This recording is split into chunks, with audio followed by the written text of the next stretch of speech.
उनको तो यह भी फोटो देखना चाहिए, कल भी हम लोग साथी थे।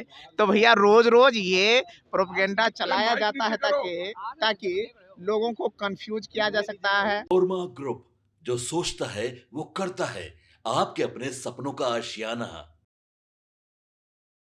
देखिए, आज विधानसभा सत्र का तीसरा दिन है और सत्ता पक्ष हो या विपक्ष, लगातार आरोप और प्रत्यारोप का दौर जो है वो जारी है। आपको बता दें कि ये बातें लगातार कही जा रही है कि महागठबंधन जो है वो आने वाले समय में टूट जाएगा। अब देखिए, इसी बीच महिषी के विधायक गौतम कृष्ण विधानसभा पहुंचते हैं और पत्रकारों ने जब उनसे सवाल पूछा कि जदयू दावा कर रही है कि महागठबंधन टूट जाएगा, क्या महागठबंधन में सब कुछ ठीक नहीं चल रहा है, तो गौतम कृष्णा ने तेजस्वी यादव के साथ जो मीटिंग हुई थी सभी विधायकों की, क्या कुछ हुआ था उस मीटिंग में, क्या कुछ कहते नजर आए हैं गौतम कृष्णा, हम उसके साथ छोड़े चलते हैं, आपको सुन लीजिए। गोपाल कृष्ण जी, आप लोग इंटैक्ट हैं, क्योंकि जदयू दावा कर रही है कि विधानसभा सत्र के दौरान राष्ट्रीय जनता दल महागठबंधन बिखर जाएगा, माने टूट जाएगी पूरी महागठबंधन। परसों ही महागठबंधन के नेता आदरणीय तेजस्वी यादव जी के आवास पर बैठक हुई थी। महागठबंधन के सभी लोग उपस्थित थे। क्या आपने इस फोटो को नहीं देखा था क्या? अगर जो लोग टूट की बात करते हैं तो उनको तो यह भी फोटो देखना चाहिए, कल भी हम लोग साथी थे। तो भैया रोज रोज ये प्रोपेगेंडा चलाया जाता है ताकि लोगों को कंफ्यूज किया जा सकता है, असली मुद्दे से डाइवर्ट किया जा सके। जो मुद्दे रोजगार के मुद्दे हैं, जो मुद्दे उद्योग और कल कारखाने के मुद्दे हैं, जो मुद्दे क्या कहते हैं अभी बजट जो पेश हुआ है इससे मुद्दा जुड़ा हुआ है। तो मुझे लगता है कि हमेशा से सत्ता पक्ष वालों का यही मंशा रहता है कि किसी तरह डाइवर्ट करूं मुद्दा को। भ्रष्टाचार मुद्दा सामने कभी ना आए, बेरोजगारी कभी सामने ना आए, पलायन कभी सामने ना आए, इंफ्रास्ट्रक्चर में जो समस्याएं हैं उस पर कभी सामने ना आए, और लोग उलूल जुलूल की बातों पे कभी तेजस्वी जी कहे बाहर गए, कभी टूट रहा है तो कभी भाग रहा है। भैया इन चीजों के ने राज्यसभा में कहा कि पटना का नाम पाटलिपुत्रा कर दिया जाए। बस अब उससे जो मैं अभी जस्ट बोला, क्या उससे अलग ये बात है? मैंने तो कहा उलूल जुलूल के सवाल से जो असली मुद्दे हैं, जो रोजगार के मुद्दे हैं, जो जनउपयोगी मुद्दे हैं, जो क्राइम से जुड़े मुद्दे हैं, जो नीट छात्रा के मुद्दे हैं, जो बहन बेटियों की सुरक्षा के मुद्दे हैं, उससे लोग कैसे डाइवर्ट हो, यही तो उनका मकसद है। इस बजट को हम कहेंगे चट मांगनी पट बियाह वाला। भैया 11-10 मिनट का बजट है, 10 मिनट में ऐसे पन्ना उलटते हैं, ऐसे समाप्त हो जाता है। भैया इतनी जल्दबाजी में क्या जल्दबाजी है भैया है? और उसी को उपलब्धियों का आंकड़ों का खेल, आदरणीय नीतीश बाबू ने सारे खेल तो कागजी खेल, आंकड़ों के खेल, यही खेल चल रहा है। जब आंकड़े के खोल इतने तंदुरुस्त हैं तो मैं कहता हूँ पत्रकार के साथियों को, बगल में हमारा पटना रेलवे स्टेशन है, आप जाकर के देखिए, जो यहाँ से ट्रेन खुलती है पंजाब हरियाणा के लिए, दिल्ली के लिए, राजस्थान के लिए, मुंबई के लिए, उसमें आज भी मारा मारी चलता है। तो ये कौन पलायन कर रहे हैं? जब यहाँ कल कारखाने हैं, उद्योग हैं, प्रति व्यक्ति आय बढ़ रहा है, तो फिर पलायन करने वाले लोग कौन है? इसका जवाब मुझे चाहिए।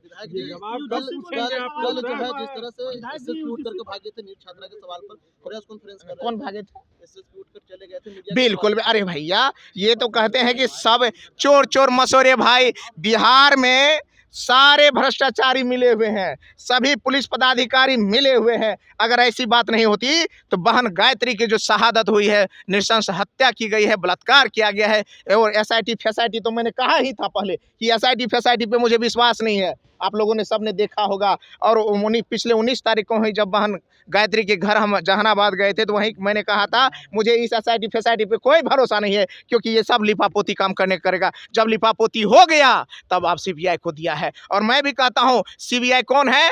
तो केंद्र के तोता है, और केंद्र से हमारा गठजोड़ चल रहा है बिहार के सरकार का, इसलिए वहाँ भी निष्पक्ष न्याय की उम्मीद नहीं करते हैं। और अगर न्याय चाहते हैं तो इसमें एक चीज़ और जोड़ देना चाहिए, सुप्रीम कोर्ट के जस्टिस को इसमें उनकी निगरानी में हो जाना चाहिए। पूरे वजन तुम हमारे ऊपर। आपके सपनों को हमने सजाया है, ई होम्स पैनोरामा को हमने बनाया है। ई होम्स मेरा एक सपना था जिस पे मैं पिछले 4 साल से काम कर रहा था। हमने जो बनाया है वो सबने है माना। ई होम्स पैनोरामा में हो आपका भी आशियाना। और फाइनली हमने 2021 में इस प्रोजेक्ट को लॉन्च किया। बहुत लोग अप्रिशिएट कर रहे हैं कि पूर्णिया जैसे शहर में, बिहार के, एक तो बिहार की बात करें उसमें भी पूर्णिया जैसे छोटे जगह में इस तरह का लाइफस्टाइल देना, ये सुन के हम लोगों को बहुत अच्छा लगता है।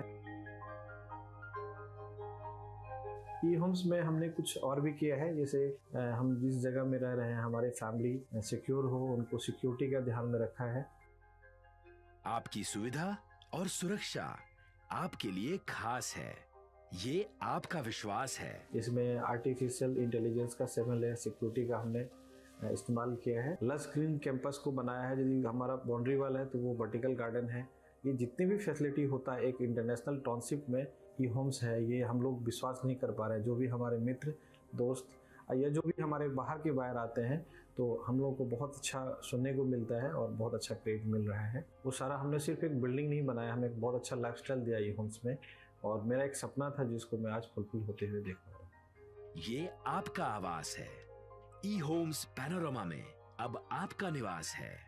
E homes Panorama, luxurious lifestyle redefined. Panorama group, जो सोचता है वो करता है। अगर ये वीडियो पसंद आई और वह बिहार के राजनीति और बिहारियत से सरोकार रखेनी तो सब्सक्राइब बटन दबा के चैनल के सब्सक्राइब कर ली। ओजे एगो घंटी बा, ओकरा बटन दबा देला से कुल सटीक और मारक खबर रुआ मुफ्त में मिल जाई। अगर रुआ पत्रकारिता के हमनी के नया प्रयोग में सहयोग कर चाहतानी तो ज्वाइन बटन दबा दी। पेटीएम नंबर नोट कर ली 9386816700।